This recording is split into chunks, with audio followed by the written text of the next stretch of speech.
Assalamualaikum warahmatullahi wabarakatuh. Selamat datang di Kala Senja.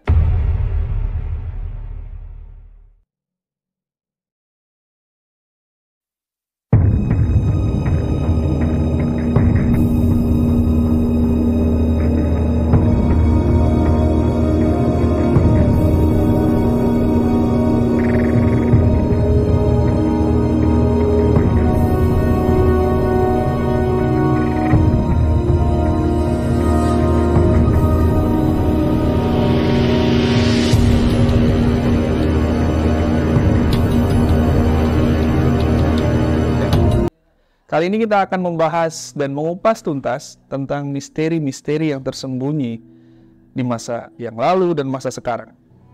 Dan dalam kesempatan kali ini kita akan membahas sebuah simbol ataupun entitas yang bisa dibilang misterius.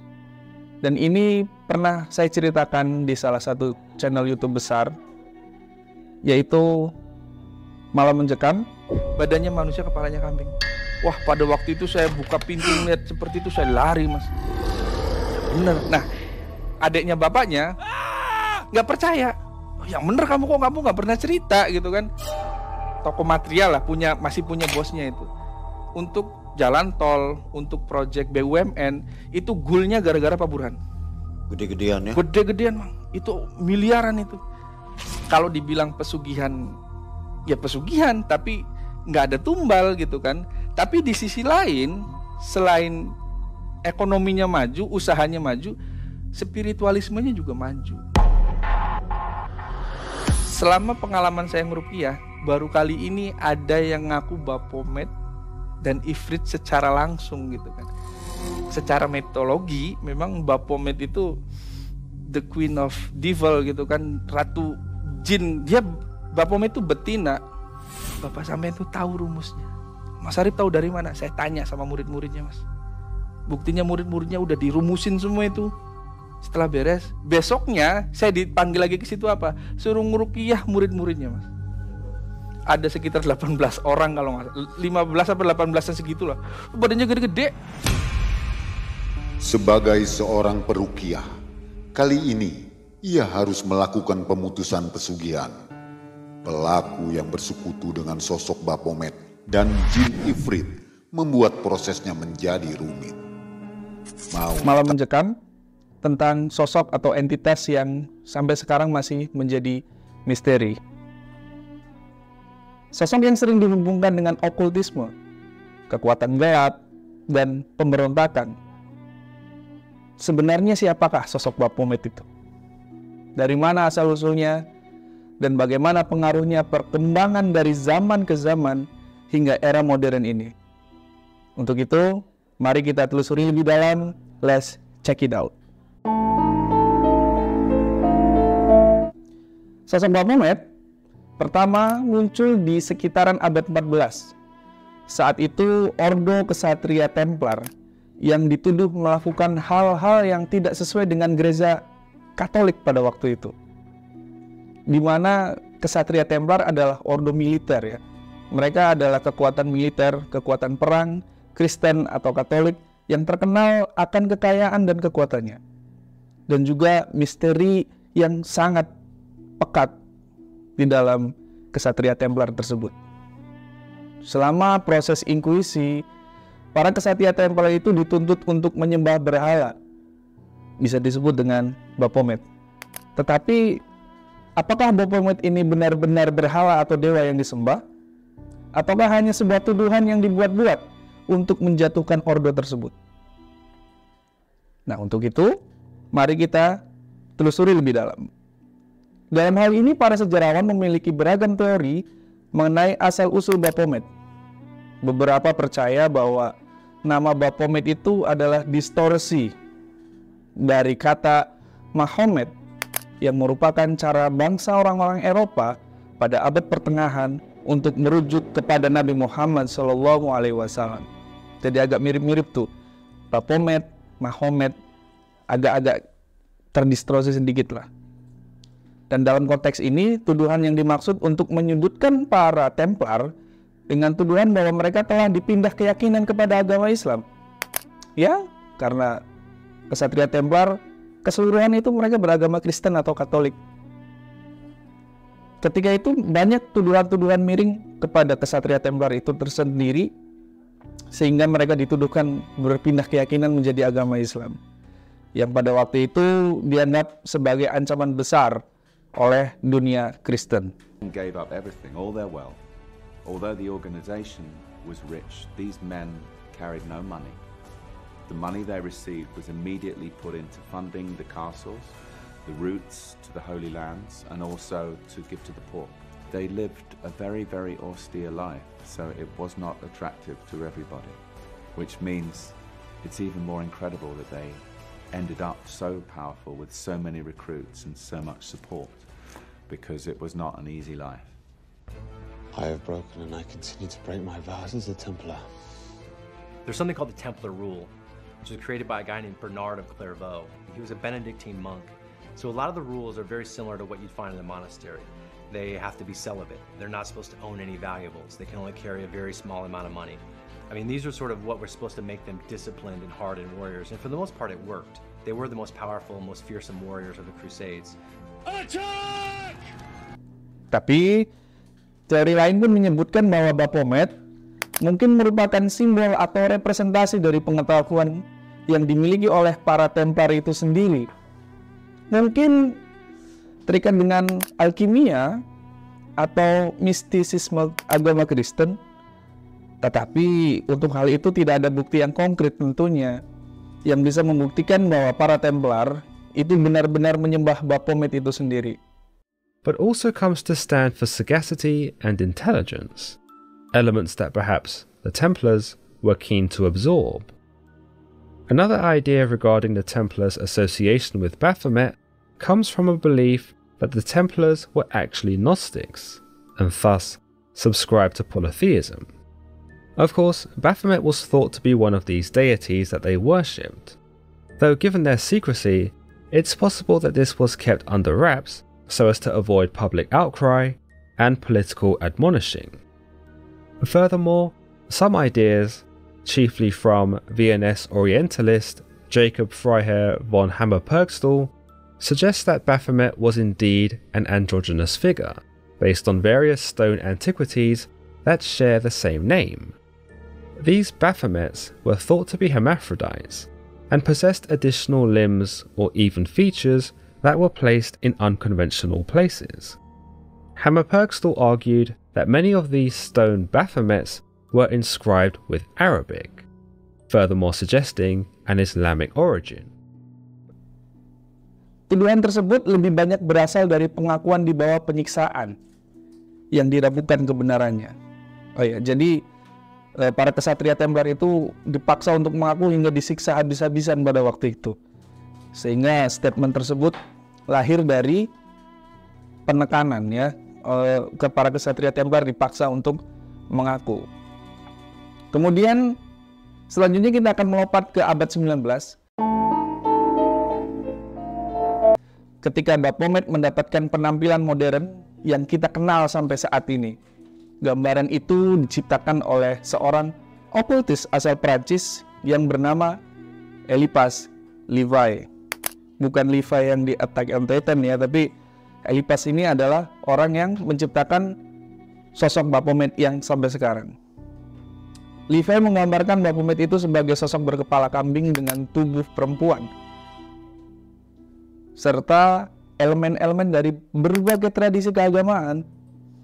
Levi tidak melihat Baphomet sebagai sosok yang jahat, melainkan sebagai simbol dari keseimbangan alam semesta antara terang dan gelap, laki-laki dan perempuan, baik dan jahat. Kemudian juga Levi menambahkan berbagai elemen simbolis di dalam gambaran Baphometnya, yaitu ketika menunjuk tangan kanan ke arah atas, kemudian tangan kiri menunjuk ke arah bawah. Itu menggambarkan prinsip hermetik as above, so below. Jadi teman-teman bisa cek sendiri gambar Baphomet, patungnya, tangan kanannya menunjuk ke atas dan tangan kirinya menunjuk ke bawah. Itu adalah gambaran yang diciptakan oleh Levi, orang okultis dari Prancis. Kemudian Levi juga menggambarkan Baphomet itu kepalanya kambing. Itu melambangkan kecerdasan dan kekuatan. Sementara dada yang memiliki payudara dan sayap melambangkan sifat manusia.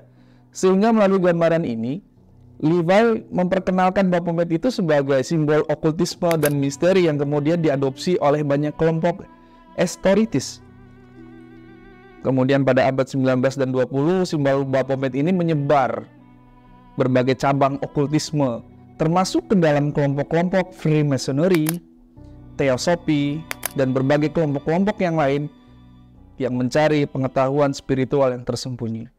Jadi Baphomet itu sudah dari sejak zaman dulu hingga zaman sekarang, kemudian diciptakan sosoknya oleh Levi hingga masuk ke dalam beberapa organisasi okultisme dan sudah dianggap seperti simbol kecerdasan, simbol pemberontakan gitu ya. Jadi nggak melulu soal misteri juga kalau Baphomet itu. Kemudian tidak juga berhenti di sana. Sosok ini juga mulai muncul di dalam budaya populer, terutama dalam karya seni, musik. Ia seringkali digambarkan sebagai lambang dari kekuatan gelap, ataupun pengetahuan kekuatan gelap, ataupun pengetahuan menciptakan kesan mistis dan misteri dan menakutkan di mata publik. Di era modern seperti sekarang ini, Baphomet diadaptasi oleh beberapa organisasi, seperti The Church of Satan atau Gereja Setan ya, yang didirikan oleh Anthony LaVey pada 1966.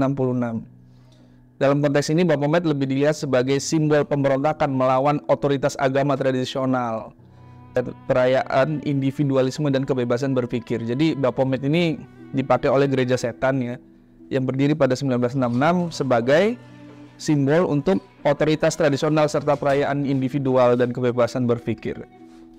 The Satanic Templar atau kuil setan, sebuah organisasi lain yang lebih baru.